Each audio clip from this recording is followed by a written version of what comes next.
In the last section, we discussed the value of index funds and alluded to the importance of low fees. In this section, we'll go into greater depth about why it's so important to minimize fees. And as a part of that, let's talk about the expertise that financial advisors bring to the table. The FI investing strategy we reviewed in the last section demonstrated that you can create a simple, diversified portfolio through 3 or fewer index funds. This strategy is a type of passive investing, also known as a buy and hold strategy, where you're not frequently trading investments and only sell to rebalance your portfolio. In contrast, active investing is the practice of trading your investments hourly, daily, weekly, or on some other cadence based on how you think the stock will perform at any given time. This can be done by you or by a professional you hire. Studies have shown that even when fees that active money managers are ignored, passive investing outperforms active investing. In other words, even if a financial professional were to charge you nothing and select your investments, you would still underperform versus our basic low-cost index fund strategy. There's an abundant amount of research that proves this point, and we've cited 3 studies below. A Vanguard study revealed that almost half of actively managed funds fold over a 15-year time horizon due to underperformance, and only the minority of those that survive outperform the market, which may just be attributable to chance. A study by the American Enterprise Institute, an independent economic think tank, found that 95% of investment professionals cannot outperform the market. Finally, a study by MarketWatch found that only 0.6% of financial professionals showed any true skill in beating the market. Each of these studies has small nuances, but they ultimately arrive at the same conclusion. Passive investing consistently outperforms active investing. The funny thing about the cartoon on the right is that a passive investing strategy will outperform both a highly paid professional advisor or a highly paid professional monkey. It doesn't make a difference which group you compare against. Let's start to unpack the impact of fees on performance.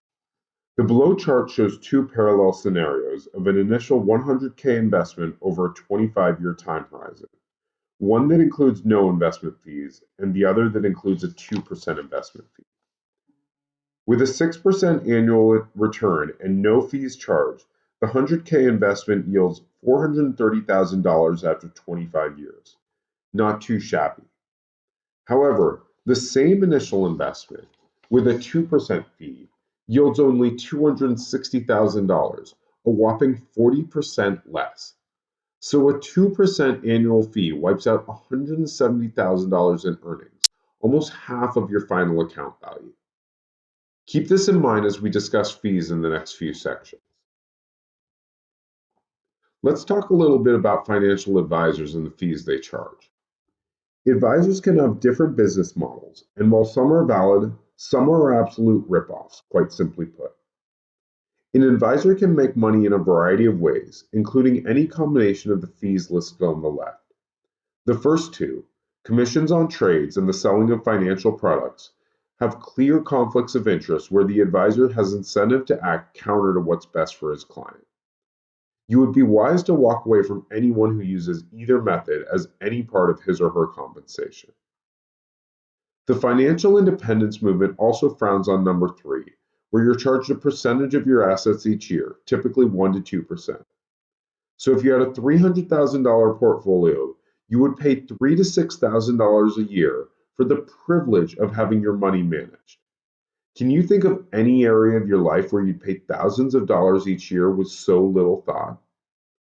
Also remember that research shows that passive strategies outperform active management.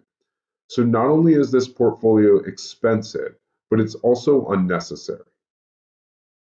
In the fourth method, the advisor charges a flat or hourly fee for a specific service, like creating an investment plan, or for a set amount of time worked. This model has pros and cons. Like any other service profession, you run the risk of paying for bad quality. A professional may simply be bad at his job and give you poor advice. And the stakes are high here.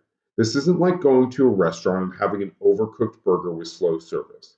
The ramifications of following bad investment advice will last far beyond a bad meal. However, in my opinion, finding a good advisor can be valuable and worth the money for certain situations. I like to compare a financial advisor to a personal trainer at the gym. If you're a fitness aficionado, you love studying health and wellness, and you like to research and design your own workouts, you may not need a personal trainer. You're clearly self motivated, and the internet offers all the tools you need to be successful. However, if your fitness strategy, or in this case, if your personal finance strategy, isn't something you're passionate about, it may be helpful to talk to somebody whose passion it is so that you can benefit from their expertise and experience. A good financial advisor will help instill discipline and provide expertise. There are many situations that are new to us as we graduate stages in life, like saving for retirement when you enter the workforce, evaluating equity-based compensation packages when you consider a job offer, or deciding whether to purchase or rent a home. To be effective, a financial advisor must have experience in these areas and then can offer general guidelines and expert advice. This is why at the beginning of our course, I mentioned that I feel qualified to advise on working professionals in the young professional industry, but not on retired individuals looking for account drawdown scenarios. I simply haven't been there. If you do choose to hire a financial advisor, I recommend a thorough interview that ensures you're comfortable with the person, as it should be a relationship that lasts years, if not decades. Here's a list of questions to ask your prospective advisors that will shed light into that advisor's background, investment philosophy, character, and fees.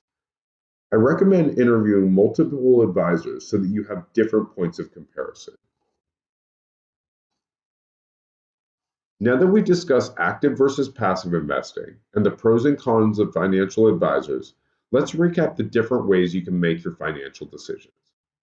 First, you could do nothing, keeping your money in quote unquote safe checkings and savings accounts, motivated by fear that if you enter the market, you'll lose money. But we've shown that money sitting on the sidelines of these accounts is actually the equivalent of somebody to taking 2 to 3% of it each year, as it doesn't even keep pace with inflation. And you miss out on the opportunity cost of growing your money in the market. Next, you could hire a financial professional to actively manage your money, number 2 below. While it might feel safe to have a professional do so, you will likely be charged fees that have a material impact on long-term performance. And on top of that, it's highly unlikely that the advisor will actually outperform the market. Instead, you can follow the financial independence approach and consistently invest in low-cost index funds, knowing that over the long run, these index funds have a very low risk of poor performance.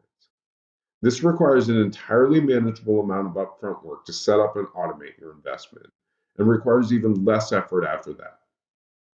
Finally, if you support the financial independence passive investing approach, but feel a financial planner will provide peace of mind and can help navigate some unique scenarios, strategy 4 may be right for you, so long as the fees the professional charges are fair.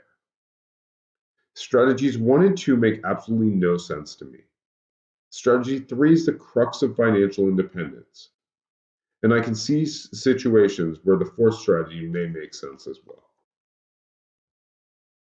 Here are the takeaways about fees and financial professionals. First, low-cost stock market index funds outperform actively managed funds, even when ignoring the significant impact of fees. They not only cost less, but are also more effective. Second, because fees can have a significant negative impact on your returns, low fees are essential to any good investing strategy, financial independence or otherwise. Third, a financial advisor should never have a conflict of interest or charge unfair fees. Whether or not you choose to work with an honest, fair professional is a personal choice depending on what fits your personality and the decisions you're currently facing.